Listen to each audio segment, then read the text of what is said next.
And hello, everybody. Welcome to the show. I'm Sherry Shriner. And it's Friday. Yeah. It took us all week to get here. Yeah, I have no idea what I'm talking about today. You know, I have been busy this morning just catching up with stuff, you know. I did a video, and I put it on my Patreon.com site for my supporters over there. If you have not signed up for the Patreon site, you can go to www.patreon, patreon.com/Sherry Shriner, and you can sign up as a supporter and join the ranks of the army I have here on Earth for Father. What do? I tear down the strongholds of Lucifer. And that's what I've been doing. And, you know, it just gets more interesting every year. I'm still alive. I started this war back in 2004, and it hasn't stopped. You know, we started the Oregon War, which led to so many things.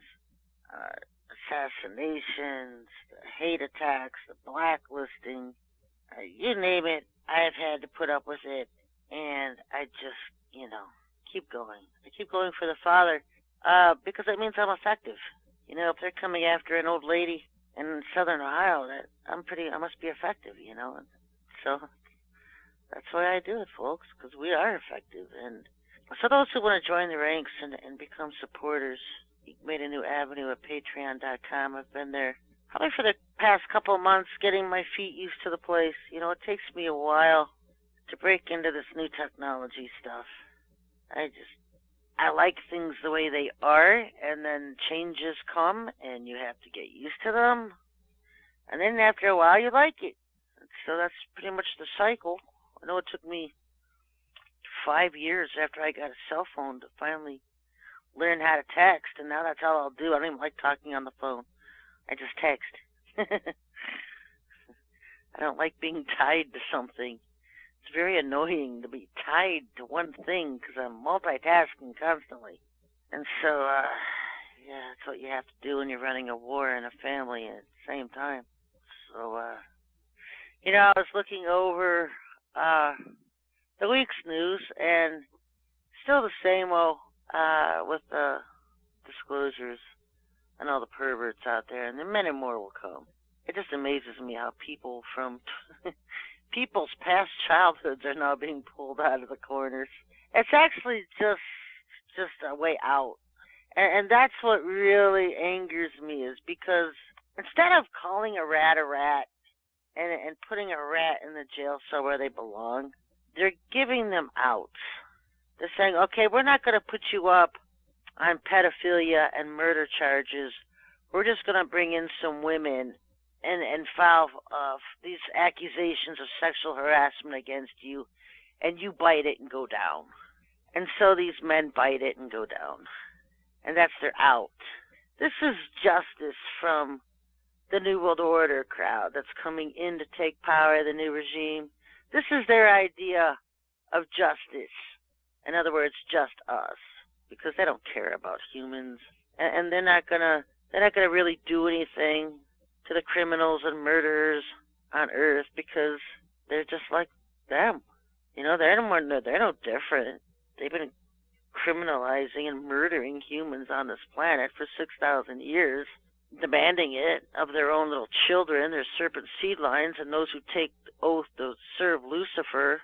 And so instead of going down on the criminal charges, because the criminals that they are, they get an out. Just take the sexual harassment claims and bite it, and go it out. You know? It's maddening. It's maddening. Oh, but they'll tell their people in the New Age circles, oh, we're going to clean house of all the evil and dark cabal on Earth. And that's their idea. Just take something on a trumped-up charge and go down instead of facing the real charges we have against them. And so it's pitiful. It's pitiful. And I don't, it's almost as pitiful as the one thing I get so tired of seeing, and I know a lot of other people do too, is, the hypocrisy. I hate all the hypocrisy. You see people, even in the New Age circles, going along with this whole Ascended Master charade and their Nasera and Gesera and humanitarian projects and agenda for the planet. And then the next breath talking about how Jesus is behind this. Jesus led them into this. And speaking the name of Jesus, Yahushua, speaking his name into this, like he's a part of it. It's nauseating.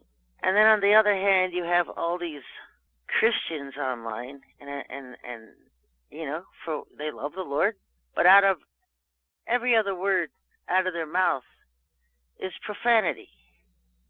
And so you're listening to these people speak, and they're talking about Yahushua or the love of the Father, and in the same sentence mixing it with a string of profanities.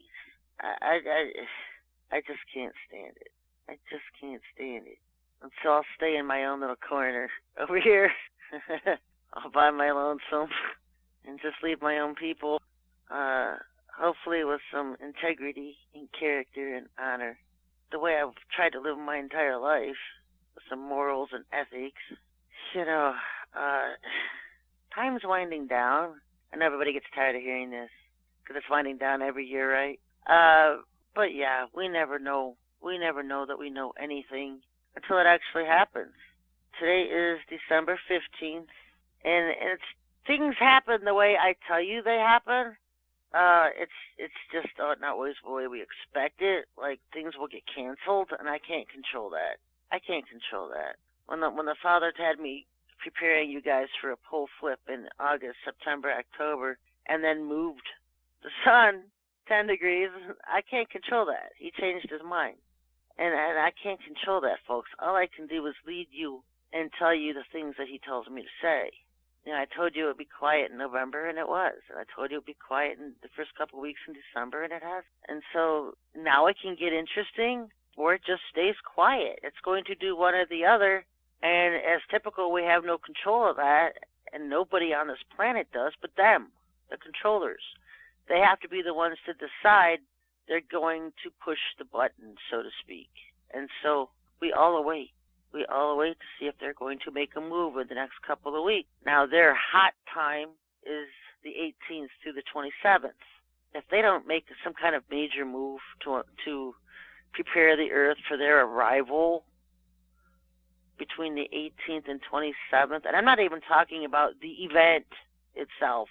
I'm just talking about some kind of major move to announce themselves, to make themselves known. Things are going to happen. There's going to be repercussions. You know, that there is, because I, can only take so much along with everybody else. Being a messenger of this whole thing is not easy. It's more roller coaster rides than you can imagine. All the blacklisting, all the hating, all the mockeries. It just all comes with the territory. And I deal with it from every angle. And so it's not easy.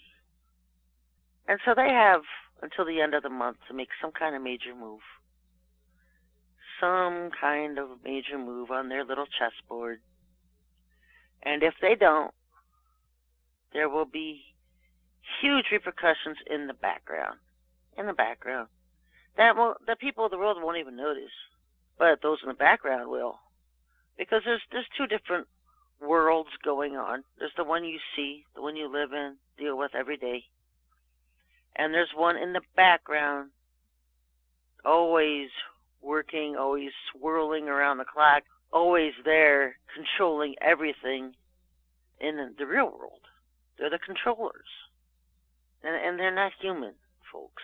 They're not human. And so I have a bridge between both worlds. And that is why I'm the Father's messenger, and that is why he uses me on earth to deal with the other aspects, behind the scenes. People don't understand how I have access to talk to these beings. It just is. It just is because of my rank and what I do for the Father here, and nothing is beyond him. I'm his mouthpiece. I speak to who he tells me to speak to. I would speak to what? I would speak to a plant. If the Father tells me to speak, I speak. And I don't care where they are, who they are. I'm here for him. And so I have spoken it to them that if they don't do something by the end of the month, there will be major repercussions to them. And they know what it is, and I'm not going to announce it just yet. We'll wait and see what they want to do. And you know, if we go to the first of this year and it's the same old, heads will roll. Heads will roll. I'll say that. So, you know, there's so many things about the spiritual aspects of this earth that surround us that people are just so clueless about. And I try to teach you things. Most people can't get out of the box. My people are. My people are out of the box. But people listen to the show aren't necessarily out of the box. And so it's one of these things that you have to realize that even as a people, we have our physical bodies and our spiritual bodies. We have our physical body that houses our soul and spirit. You know, our spirit is our spirit body. Our spirit is what leaves our body when we die. Our soul is who we are. It's everything wrapped up in a ball. It's your heart. It's your mind. It's everything that makes you you. You know, and your soul and spirit are both part of your body. And so, without the body, you're dead. You have no soul, no life, no spirit.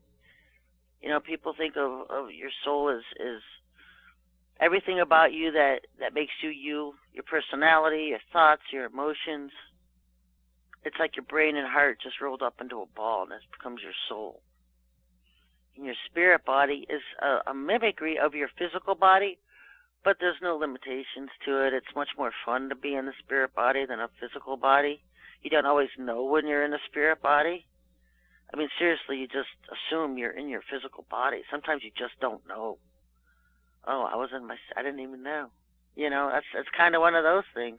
But it's more fun because there's no limitations and you're freer, and you don't realize how imprisoning being in a physical body is until you're no longer in it.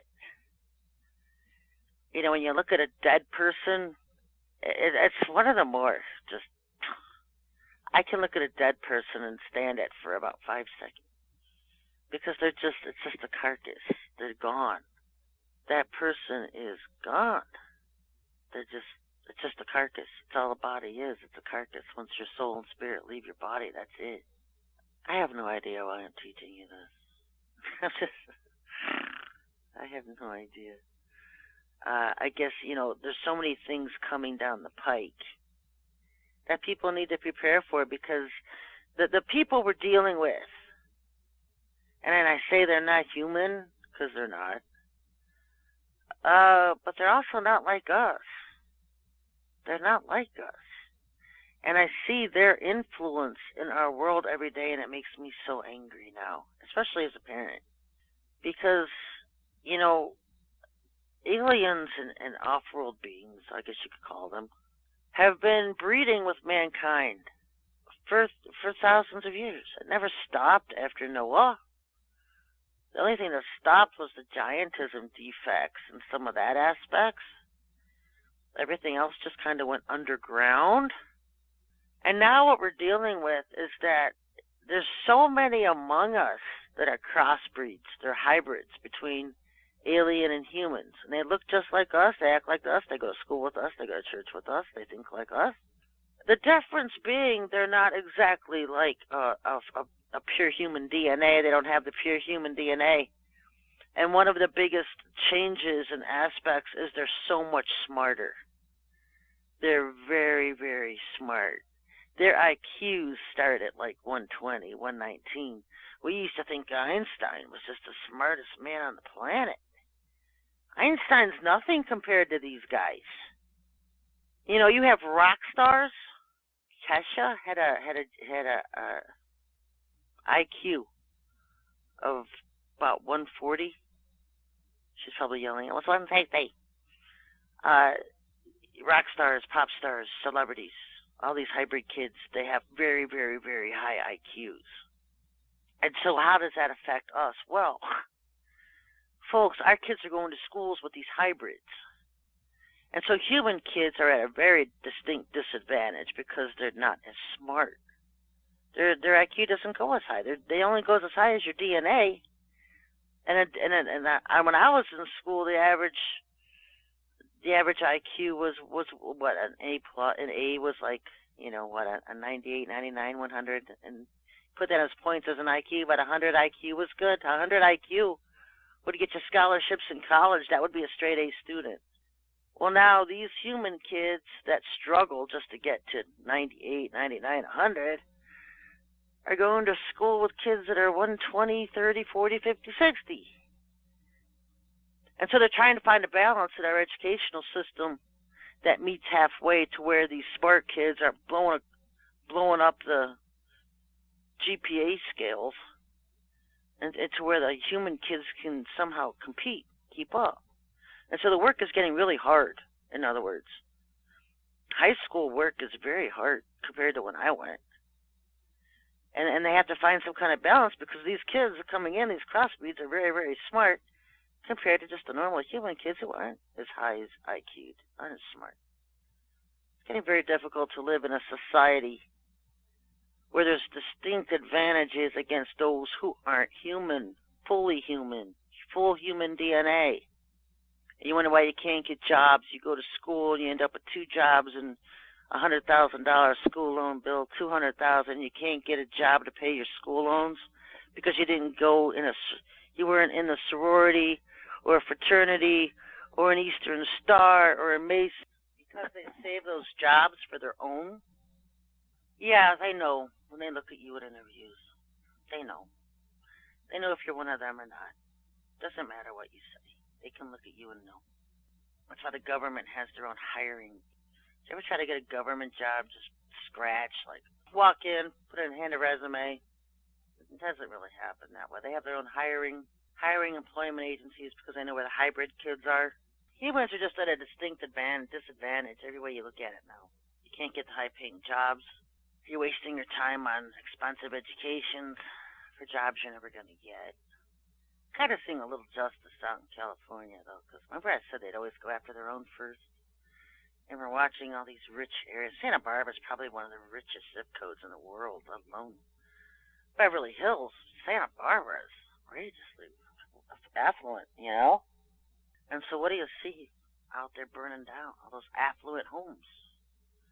Remember, they'll get you either way. They get you. Because if you don't sell out to Satan and you're rich, they will take your money away from you. They'll take it away. That's the level they're at now. Because they've gotten to the point where they've saturated our society so much that if you're not one of theirs, they're going to take what you have away. They do it through taxes, bogus tax charges, senseless court fees, maybe take you to court on trumped-up charges over something and make you spend your fortune defending yourself against frivolous charges. Or they just burn your house down and give you a FEMA trailer. Oh, sorry. Here's a FEMA trailer you can live in. Because you're not one of theirs. And so the insurance companies are magically not going to cover your loss. And you could fight your insurance companies and get nowhere. Because they're part of the game. They're part of the system. And so that's what's happening now with a lot of the affluent people. They just went that through Sonoma County in California. A lot of those people just got robbed. Lost their homes, and they're not getting pennies on the dollar in insurance on them. And that's what they'll do, They're going to go after the wealthy. Join us or lose everything you have. That's just one of their tactics of keeping people poor and beat down that aren't one of them. And you know what? If that's what it takes, so be it. So be it. Our lives on earth are but a glimpse compared to how long eternity is. That's why the Father always said to focus on things of the kingdom, to focus on things of Him, because things of this earth would be destroyed. Things on this earth can be taken away. They can be burned down. They can be flooded out. They can be stolen. They can be destroyed. But the things you earn for him, you have for eternity. You have forever and ever and ever. No, no one can take your gifts away that the Father gives you. No one would even want to. But you can only earn them through him. And that's one thing I try to get through to this show, is that you earn what you get. And then when you get it, it's the biggest honor, I would say, on the planet, but it's even bigger than that. Father gives you a gift that's so huge. Huge honor. So hold on to those gifts and work for them, folks. Work for them. Build his kingdom on earth. Don't be focused on this earth. Be focused on building his kingdom for him. Lead people to him. Anyway, folks, I'll be back on Monday night. Till then, everybody, God bless.